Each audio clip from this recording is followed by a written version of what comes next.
Well, we're here with Phil. He's a character designer of Bad Blood. He's come up with some awesome designs and looks for these characters. So you put your own kind of twist. What kind of effect and look were you trying to go for that was different from what we've seen before in Batman movies? Well, I mean, I wasn't specifically going for a different look.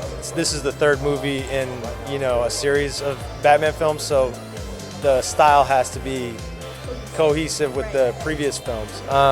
So I wasn't really trying to change the style so much, but we're always, when we add new characters, we have to figure out how to adapt them for our medium, and so that's always part of the process. So you wanted to keep it still cohesive, but still its own type of look, right? Yeah, I mean, we're creating an internal narrative with these films, so it has to all feel like one universe. Fabulous. What was your favorite part about designing the character Batwoman? Well, what I love about her is the look from the comics is it's so simple and elegant and striking that I didn't really have to, it wasn't hard to adapt her for the medium of animation. She kind of was a natural fit. So it's always fun when you get a character like that. Plus, she's never been animated before. So it's a lot of fun when we get to introduce a fan favorite into animation. Because comic book fans have been waiting for her. That's exactly it. That's something they've always been waiting for. Now, is she your favorite, or do you have a favorite that you designed in this movie? A favorite design? Well, I'm a big. I love Nightwing. I'm a huge Nightwing fan. I adjusted his model a little bit for this film because he has to fill out the bat suit.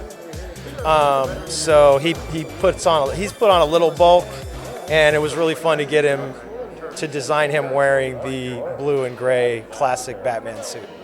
Awesome, something that we can't wait to see. There are a number of new villains in this film. Which one was the most challenging for you? Heretic was really challenging. And why is that?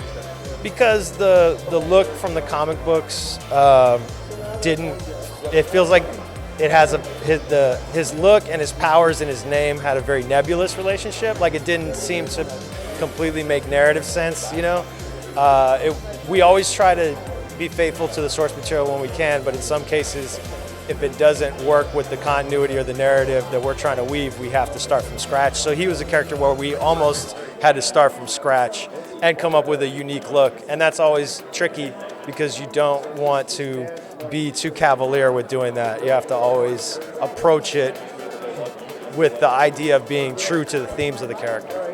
Now, does that happen a lot where you have to scrap a whole idea and then start all over again? Not very often, no. I mean, usually there's something, because a lot of the characters are legacy characters that have existed for a long time, so there's usually something from their past that works really well with the story we're trying to tell, or it's easy, it's clear to see how you would adapt it or modernize it or whatever you have to do.